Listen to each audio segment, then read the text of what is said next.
En esta mañana quisiera rogarles que abran sus Biblias en el libro de Primera de Pedro, capítulo 2.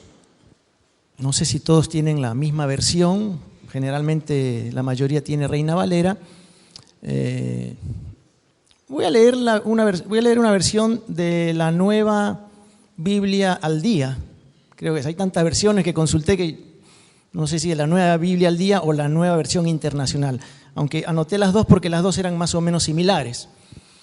Versículo 1 de Primera de Pedro, capítulo 2. Dice la palabra del Señor: por lo tanto, abandonando toda maldad y todo engaño, hipocresía, envidias y toda calumnia, deseen con ansias la leche pura de la palabra, como niños recién nacidos. Así por medio de ella crecerán en su salvación, ahora que han probado lo bueno que es el Señor. Amén. Quisiera esta mañana hablarles acerca de desear la palabra. La búsqueda de Dios, conocer la voluntad de Dios, conocer a Cristo, de alguna manera comienza aquí, en el amor ferviente, en el deseo de tener en el corazón la palabra de Dios.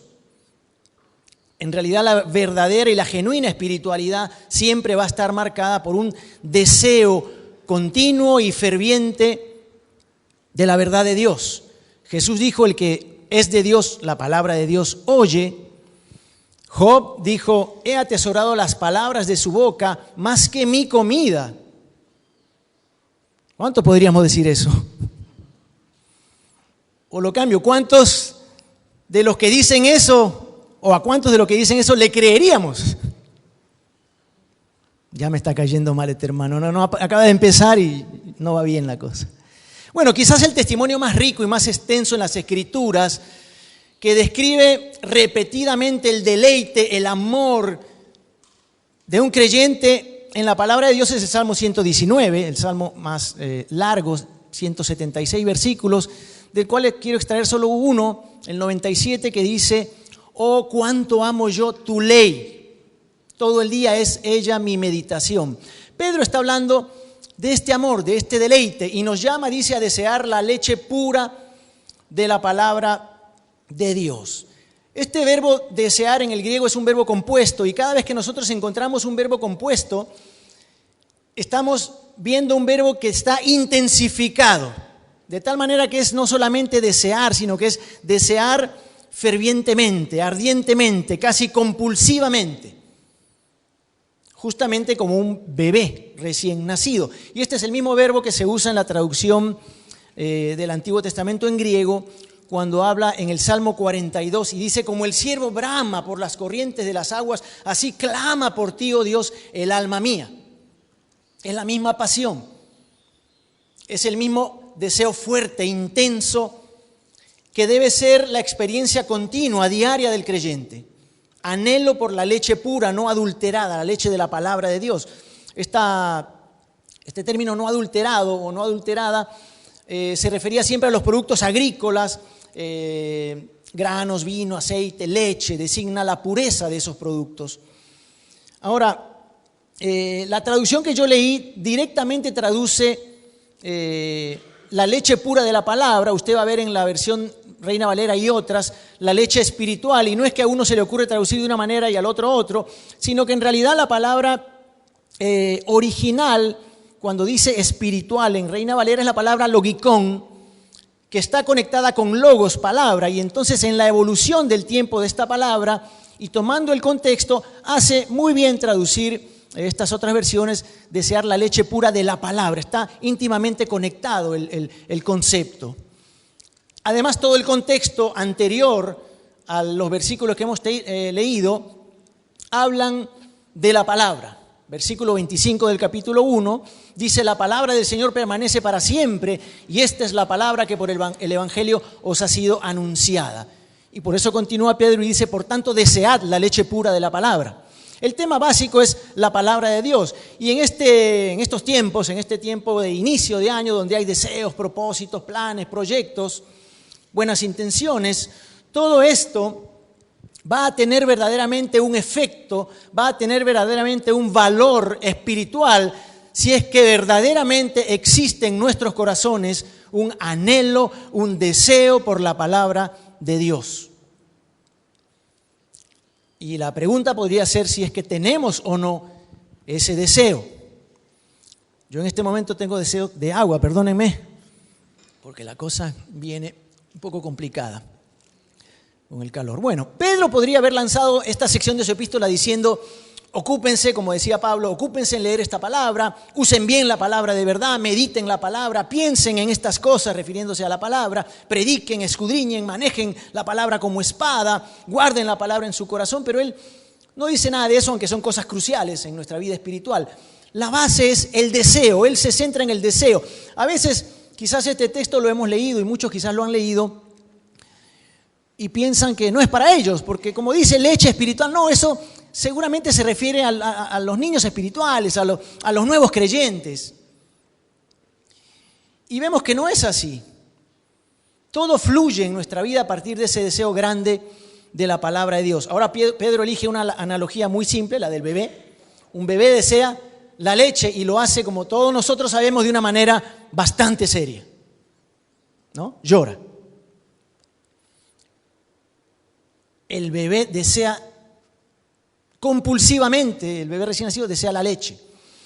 Y así dice Pedro que nosotros debemos desear apasionadamente la palabra, no porque es un deber estudiarla, no porque hay que ir arrancando cada día del calendario o del manual diario de lectura, no tampoco para debatir nuestras tendencias u opiniones teológicas o denominacionales, no profesionalmente para sacar nuestro material para nuestra prédica, para nuestra enseñanza, sino porque hay un deseo profundo en el corazón de ser edificados, de crecer espiritualmente. Una cosa es cierta sobre los bebés: no hay que esforzarse mucho para que se alimenten. Estamos hablando, recuerden, del recién nacido. Normalmente no hay que esforzarse mucho, lloran y hay que estar ahí. Ahora, la realidad a veces triste en muchos lugares es que los creyentes necesitan ser motivados, necesitan ser exhortados, a veces hasta regañados para hacer lo que debería ser una cosa como los bebés. Debería ser una cosa natural, debería fluir de nuestro sentido de necesidad de la palabra de Dios. La exhortación básica aquí entonces es tener ese mismo deseo, esa misma compulsión como los bebés que desean la leche. Ahora, a mí me gustan los bebés tanto como a todos ustedes, ¿no? Imagino que a todos les gustan los bebés. Los recién nacidos son lindos. Me acuerdo cuando Isa nació, era rojita, gordita, chiquita y tenía la misma marquita que tengo yo en la oreja. Así que dije, gloria al Señor, se va a parecer a mí. Ahora ellos huelen rico porque los perfumamos, le tocas las patitas, los piecitos y parecen de goma, son hermosos. Pero en realidad, esta es la parte que no es tan linda, son realmente antisociales. No aportan nada en términos de solidaridad, no hacen nada por vos, no están interesados en satisfacer tus necesidades, solo están interesados en las suyas. ¿Es verdad esto, no? No creo estar equivocado. Y Dios es tan sabio que ha construido en ellos mecanismos tremendos, únicos, de llanto a gran volumen. O sea, uno ve a un bebé, es débil, un bebé recién nacido es débil en todas partes, menos en las cuerdas vocales, menos en los pulmones. Gritan, lloran cuando tienen hambre. Y eso seguramente es un don de Dios también, porque la madre, donde quiera que se quiera esconder, donde quiera que quiera escapar, no puede. El bebé tiene hambre, llora, grita y ella tiene que suplir esa necesidad. No puede escapar. Además es un ruido irritante que todos nosotros queremos inmediatamente, lo más pronto posible, silenciar. ¿Es verdad esto? Ahora, son absolutamente egoístas. Ellos con su llanto están diciendo, dame de comer o te voy a hacer la vida imposible a vos y a todos los que están alrededor. ¿Por qué? Porque tiene hambre. Ahora, cuando quieren leche porque comprenden su desesperación, la desesperación de su condición, sabiendo que necesitan alimento. De eso es lo que está hablando Pedro aquí. Es cierto que a veces llegamos en nuestra vida espiritual a un punto de cierta satisfacción, que hemos aprendido algunas cosas, pero ese anhelo, ese deseo nunca tiene que desaparecer. Pedro está diciendo que debería estar allí todo el tiempo. Ahora, él esta exhortación la envuelve en un par de digamos, motivaciones en el hecho de desear con ansias esa palabra. Y de alguna manera está diciendo que recordemos la fuente de nuestra vida. Siempre estas palabras, estas conjunciones o palabras puente son importantes cuando tratamos de interpretar o tratamos de aprender la palabra. Y vimos aquí la palabra por lo tanto. Por lo tanto, abandonando toda maldad y engaño, hipocresía, envidias y toda calumnia, desead con ansias la palabra. Esta palabra, por lo tanto, obviamente es un puente que nos lleva a lo que ha sido expuesto antes en todo el contexto de la palabra. Y ahí hemos visto, o se ve en el capítulo 1, cuando habla de la palabra del Señor que permanece para siempre, cuando habla de la obra que la palabra de Dios ha cumplido en el creyente y habla de que ha purificado nuestras almas, habla de que nos ha hecho nacer de nuevo. Está hablando de la salvación, de haber experimentado el poder de la palabra. Y el punto de Pedro es bastante claro. Así como Dios te ha purificado, te ha rescatado, te ha hecho nacer de nuevo por la palabra, esa misma palabra la debes desear con ansias para que produzca una continuidad, ese obrar en tu vida, para que el poder de Dios siga obrando. Santiago decía que Él de su voluntad nos hizo nacer por la palabra de verdad, pero eso es solo el inicio. La palabra no es solo poderosa en nuestra salvación, es poderosa para santificarnos, para transformarnos continuamente. Así que esta palabra que te dio vida, está diciendo Pedro, te va a sostener, te va a enriquecer y te va a embellecer si estás en tu corazón teniendo ese deseo continuo y ansioso y compulsivo de tener la palabra de Dios. Recordemos cuando Pablo le escribe a los tesalonicenses, en 1 Tesalonicenses 2:13, y él dice: por lo cual también nosotros sin cesar damos gracias a Dios de que cuando recibisteis la palabra de Dios, que oísteis de nosotros, la recibisteis no como palabra de hombres, sino según es en verdad palabra de Dios, la cual actúa en vosotros. Y esto es muy importante. No era una creencia abstracta. Ellos creían que la palabra que les había llegado no era palabra de hombre, sino la misma palabra de Dios. Y por eso creyeron, y como creyeron eso, la palabra actuó, produjo un efecto, transformó continuamente sus vidas. De hecho, la palabra es energeo, tremenda palabra que quiere decir obrar en una situación que te lleva de una etapa a otra. Eso es lo que está diciendo Pablo a los tesalonicenses. Así que esto es el obrar de Dios. Por eso dice que Él nos lleva de gloria en gloria por la palabra que obra en nosotros. Hay quienes delante de la palabra asumen una actitud de cansancio, de frialdad o de ya me lo sé, de indiferencia, a veces hasta de cinismo, y ahí obviamente Dios no puede obrar absolutamente. Esa palabra no actúa. Tenemos que anhelar, tenemos que desear y tenemos que recibir la palabra con el espíritu correcto, porque el poder de esa palabra para transformarnos está disponible. Ahora, otro consejo que da Pedro, más que nada un imperativo, dice que hay que eliminar el pecado y da como una lista, ¿no? Desechen la malicia, el engaño, la hipocresía, las envidias y todas las detracciones. Si no dejamos que la palabra nos mantenga alejados del pecado, el pecado nos va a mantener alejados de la palabra. Eso es algo que funciona así automáticamente. Por cierto, esta palabra pecado está extinguiéndose velozmente de los púlpitos, creo que más rápido que el yaguareté de las Misiones, que es un animal en extinción. Pero Jesús habló mucho de esto y Juan dijo: si confesamos nuestros pecados, Él es fiel y justo para perdonarnos y limpiarnos de toda maldad. Y Pedro está dando este ejemplo y dice que hay que rechazar, abandonar, deshacerse, dejar a un lado malicia, engaño, hipocresía, envidias y todas las detracciones.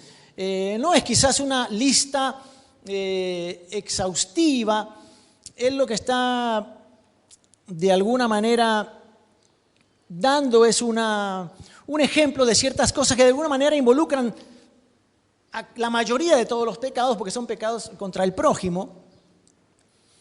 Y en realidad nunca tendremos un deseo singular, profundo, ansioso por la palabra de Dios si no nos deshacemos de la ropa sucia. De hecho, este verbo habla en ese sentido. Debemos despojarnos, quitarnos. Los corredores en la antigua Grecia, en los Juegos Olímpicos, se quitaban la ropa y ese es el verbo que se usa aquí, sacarse todo. Se quitaban la ropa para correr, corrían antes prácticamente desnudos en el inicio de los juegos que vemos ahora en nuestros días, que es todo al revés. Ahora corren con $5,000 encima, entre ropa y todos los implementos que usan los atletas. Ahora, la efectividad en el estudio, en recibir la palabra, exige un corazón genuino, arrepentido, exige la confesión de pecado. Todos esos elementos feos, todas esas pasiones de la vida antigua que están todavía como colgando, deben ser eliminados. De lo contrario, van a apagar el deseo por la palabra. Ahora, Pedro en esta lista, repito, es representativo, pero es curioso que estos pecados reflejan plenamente el carácter de aquel que peca desde el principio, el diablo, ¿no? Primera de Juan 3:8, él desde el principio peca. Y esta es una descripción quizás del carácter del diablo. Es engañador, malicioso, hipócrita, envidioso, calumniador. Esta palabra detracción quiere decir calumniar, murmurar. Ahora, la primera palabra es malicia, es una palabra que expresa una maldad en general, incluye sentimientos de hostilidad, de deseo de hacer sentir mal a los demás, de molestarlos, de causar dolor, de herir. Y eso obviamente es parte de la vida vieja y está diciendo Pedro, sáquense eso y tírenlo para afuera. En segundo lugar dice todo engaño. Esta es una palabra interesante, es la palabra dolos, que literalmente significa el cebo en un anzuelo, para atraer al ingenuo, para atraer al que no tiene discernimiento. Es lo que se hace con los peces. Es una cosa muy deshonesta la que hacemos con los peces. Les hacemos creer que lo vamos a alimentar y realmente la verdad es que nos lo vamos a comer. No, esa es la palabra, engaño, deshonestidad, falsedad, seducción. Es lo que hacen en estos tiempos los falsos profetas. Te seducen, los falsos maestros te dicen cosas, Dios me mostró, Dios me señaló, me dijo, y van para adelante. Es aquel que te hace el trabajito en casa o en algún otro lado, en la oficina, y te deja siempre algo suelto, algún cablecito, algún tornillo ahí para que lo vuelvas a llamar. Eso es deshonestidad, eso es engaño. Hola. Toda la que es la manipulación del mundo. Todo esto es típico del mundo. Ahora, el peor engaño es el que nos enseñó Santiago, cuando dice que no hay que ser oidores de la palabra, sino hacedores, engañándoos a vosotros mismos. No hay cosa más, no hay engaño peor que engañarse a uno mismo. Después pasa la hipocresía, y aquí se refiere literalmente a alguien que está actuando detrás de una máscara, alguien que no es real, que no es genuino, que no es sincero. De hecho, es una palabra que proviene de las obras de teatro griegas. Hay solo 6 referencias de esta palabra en el Nuevo Testamento y todas se refieren al fingimiento religioso, al fariseísmo, a la actuación. ¿Se acuerdan de Ananías y Zafira en la palabra, en capítulo 5 de Hechos? Ellos fingieron que estaban siendo tremendamente generosos cuando sabemos que se habían guardado parte y estaban queriendo aparentar, estaban queriendo apantallar. Es mostrar lo que no somos, aún detrás de un cargo político afuera o a un cargo eclesiástico dentro de la iglesia, ponerse a predicar de la leche espiritual y después estar en casa y la Biblia no la leo nunca, o pararse aquí y ser lo más solemne que parecemos ángeles, pero después en casa gritoneamos a la mujer y hacemos cosas que no debemos hacer. Eso es la palabra hipocresía, el fingimiento, el fariseísmo, el aparentar lo que uno no es. Ese es un trapo que tenemos que desecharlo, dice Pedro. Después habla de la envidia. Les cuento una historia. Una hermana de Betel, que era química, maestra de química, murió. Murió y fue al cielo. Eso después que alguien lo escuche. Murió y fue al cielo y ahí se encuentra a Pedro con las llaves en la puerta. Y la hermana dice, pero qué raro, el profesor Juan nos había dicho que todo eso era una fábula. Que Pedro no está ahí con las llaves en la puerta, que eso es un invento. Pero bueno, aquí está Pedro, así que habla con Pedro y le pregunta, qué gusto verte, ¿cómo tengo que hacer para entrar al cielo? Y Pedro le dice, muy fácil, solamente tenés que deletrear a la primera una palabra. Ah, bueno, ¿y cuál es la palabra? Amor. Amor, entra, pero con impulso entra al cielo. Después pasa un tiempo, Pedro tiene una diligencia que hacer y le dice a la hermana, hermana, ¿me podés cuidar la puerta? Ahí te doy las llaves y vos sabés lo que tenés que hacer con el que se acerca aquí. Al rato aparece el marido de la hermana. Y ella le dice, cariño, ¿cómo has estado? Ah, muy bien. De hecho, bastante bien, extremadamente bien. ¿Te acordás la secretaria, la enfermera que te estaba cuidando ahí en tu lecho de muerte cuando te estabas agonizando? Esa jovencita linda, rubia, hermosa. Sí, me casé con ella. Y después, ¿te acordás esa herencia de mi tía que nunca podía cobrar? La pude cobrar. Y de hecho me compré una casa, casi un castillo en Monte Carlo y me fui a pasear el mundo como era. ¿Te acordás que era nuestro sueño pasear por todo el mundo? Y me fui a pasear el mundo y estaba esquiando ahí en los Alpes suizos cuando de pronto tuve un accidente. Y eso me trajo aquí. Entonces, bueno, le dice, bueno, está bien. Y él le dice, ¿cómo hago para entrar? Y ella le responde, muy fácil. Solo tenés que deletrear correctamente a la primera una palabra. Ah, bueno, ¿y cuál es la palabra? Ciclopentano peridrofenantreno. Envidia, celos, comparaciones con los demás.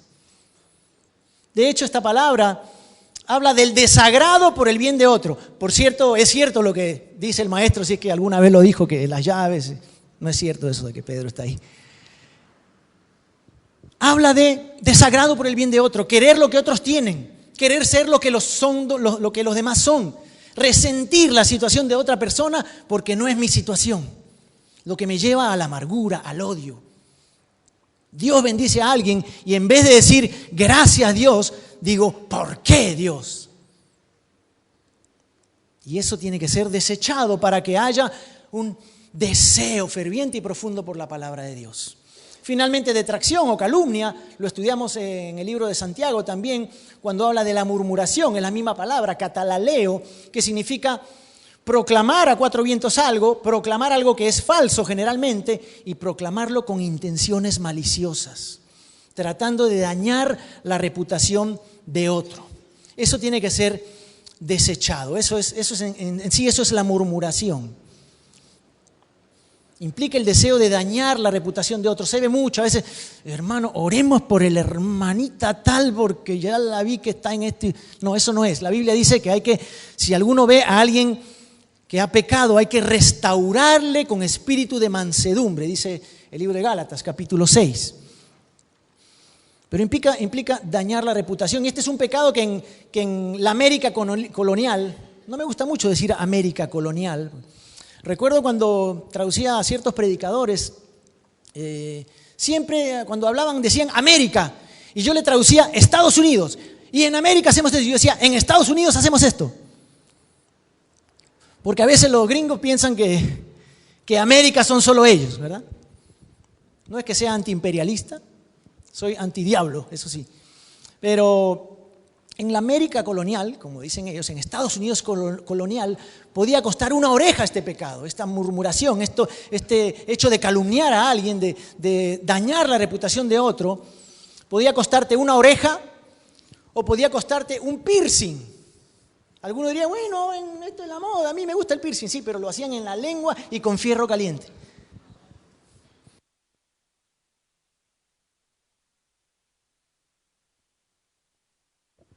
Pronto, sí. Así que no era tan bonita la historia y no eran tan civilizados en tiempos antiguos, o en todo caso realizaban castigos tremendos.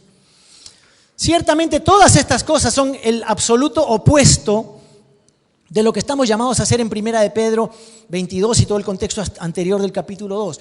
Dice en 1 Pedro 1:22, habiendo purificado vuestras almas por la obediencia a la verdad, mediante el Espíritu, para el amor fraternal no fingido, amaos unos a los otros entrañablemente de corazón puro. Esa es la marca del creyente, un amor ferviente por los otros. Y un tercer y último elemento de la motivación que hace Pedro es que para desear la palabra de Dios profundamente tenemos que reconocer nuestra necesidad, admitir nuestra necesidad de la verdad de Dios. Tiene que haber un sentido de humildad y de reconocimiento que no es suficiente el nivel al cual hemos llegado de conocimiento de la palabra de Dios. Aquí le está hablando Pedro a los recién nacidos y es precisamente esa la palabra, artigenetos, recién nacidos. Lloran, le das leche y es increíble lo rápido que vuelven. Vuelven a la carga inmediatamente después de un cierto breve periodo de descanso maternal. Son insaciables, son unas máquinas succionadoras insaciables los recién nacidos. Dependen del alimento. ¿Y qué de nosotros? ¿Seremos así de insaciables por la palabra? Ahora, esta leche no es solo alimento, sino tiene mecanismos de defensa, provee inmunidad. No es solo porque a los bebés les gusta la leche o el sabor. Esta palabra, la palabra de Dios, nos inmuniza, así como al bebé lo protege.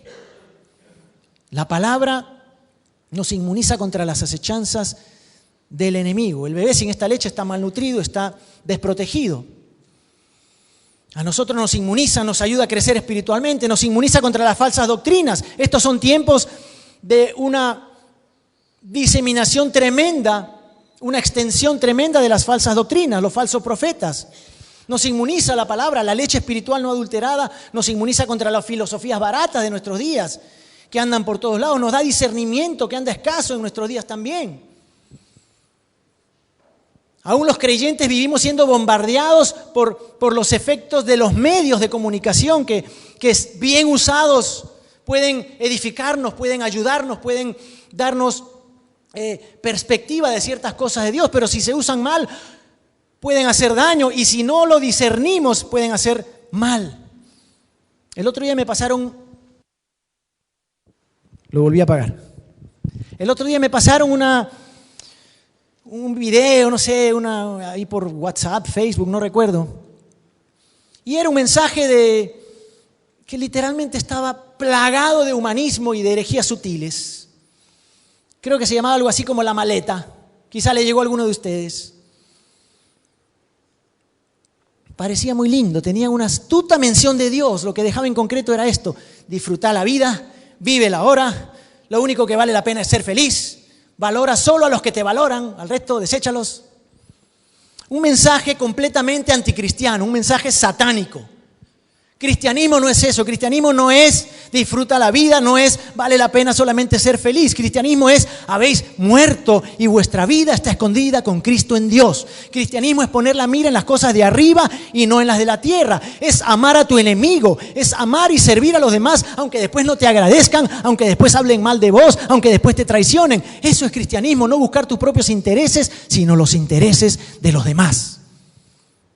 Lo único que vale la pena no es ser feliz, sino hallar tu propósito en esta vida, el cual es amar a Dios, servirle con toda tu alma, con toda tu mente, con todas tus fuerzas y con todo tu corazón. Eso es lo que cuenta en esta vida. Seamos sabios, anhelemos la palabra de Dios. Por cierto, nos hacen perder el tiempo también. Son 3 minutos, hasta 10 minutos, son mensajitos que por algo lo escuché. Ahora, la palabra nos inmuniza para cuidarnos y para no ser fascinados por los pseudos profetas que andan por ahí dando vueltas con sus miradas penetrantes. El Señor me dijo, el Señor me mostró en vos esto y creo que vas a hacer esto y creo que Dios te va a usar en la China. Y creo que te tenés que... Si les contara, si yo hubiera prestado oído a esos aspirantes a gurúes evangélicos, yo me hubiera casado 14 veces. No por muy lindo, sino, a veces en ciertos contextos el predicador es muy atractivo. Las chicas creen que el que está aquí adelante es lo máximo. Las hermanitas cristianas creen que el que está arriba es el candidato perfecto. Y yo siempre, aconsejando a las jóvenes, he dicho, espera un momento. Fíjate si sabe siquiera freír un huevo. Y ya es tu candidato. Fíjate cómo trata a la madre, porque así te va a tratar a vos. Pero a veces andamos fascinados por esas cosas. Tuve un amigo que era un verdadero profeta, sin discusiones de tipo teológico. Él era un verdadero profeta. Y él, no recuerdo nunca que me dijera, el Señor me muestra. Él me miraba con su mirada penetrante, sí. Cada vez que me saludaba, que lo encontraba ahí en San José, en Costa Rica, y me decía, ¿qué te está diciendo Dios? Qué distinto, ¿no? Se supone que estoy leyendo continuamente la palabra de Dios. Se supone que continuamente vengo al culto y estoy anhelante de que Dios me hable. Se supone que estoy aprovechando toda oportunidad que tengo para que Dios me edifique. Y esa era su pregunta, ese era su saludo. Hola, ¿cómo estás? ¿Qué te está diciendo Dios? Muchas veces me agarraba frío, creo que todas las veces me agarró frío. Dejémonos fascinar por Jeremías, que dijo, tu palabra me fue por gozo y alegría de corazón. Dejémonos fascinar por Joel, por Ezequiel, por Isaías, por el apóstol Pablo. Dejémonos fascinar por ellos. Tengamos ese deseo compulsivo de alimentarnos de esa palabra de Dios, porque ya tenemos la palabra profética más segura, como predicó en el mes de septiembre el hermano rector del seminario bíblico, el hermano Villanueva.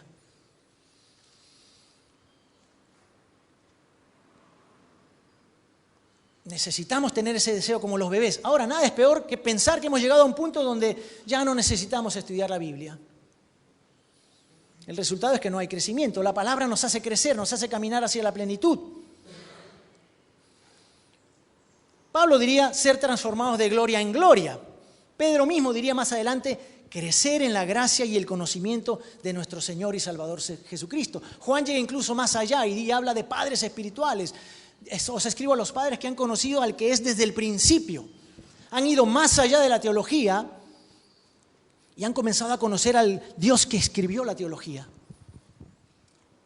Esa fue la búsqueda de Pablo, que tuvo ese, digamos, descontento espiritual, insatisfacción espiritual, y a los más de 60 años, ya tenía más de 30 años de convertido, y escribe a los filipenses y le dice, yo dejo todo como pérdida por la excelencia del conocimiento de Cristo. Quiero conocer a Cristo. ¿Cómo? ¿No lo conocías? Lo conocía y tremendamente, pero él sabía que había más a fin de conocerle. No que lo haya ya alcanzado, sino que prosigo para ver si logro asir aquello para lo cual Dios me llamó. No pretendo haber ya alcanzado todo, prosigo a la meta.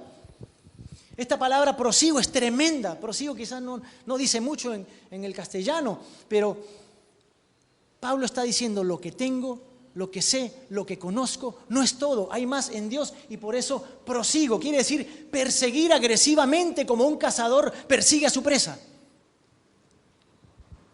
Vean a un chita, a un guepardo cuando va tras la gacela. De eso está hablando.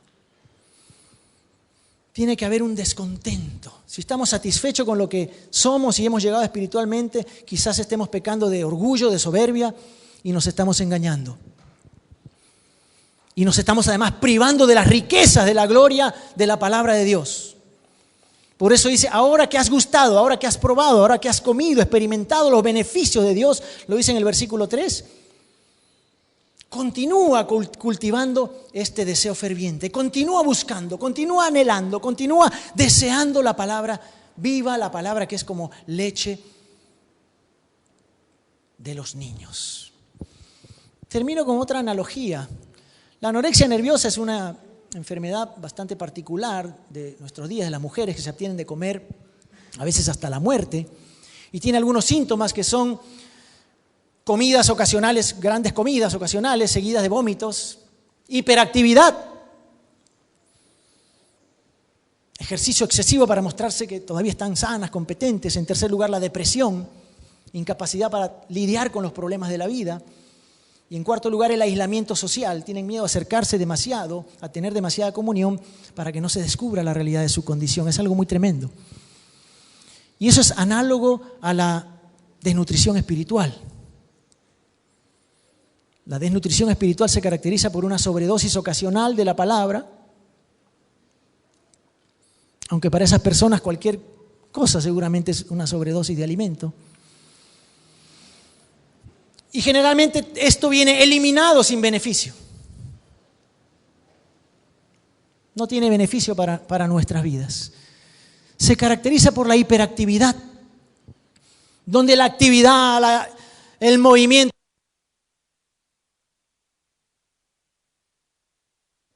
¿Encendió?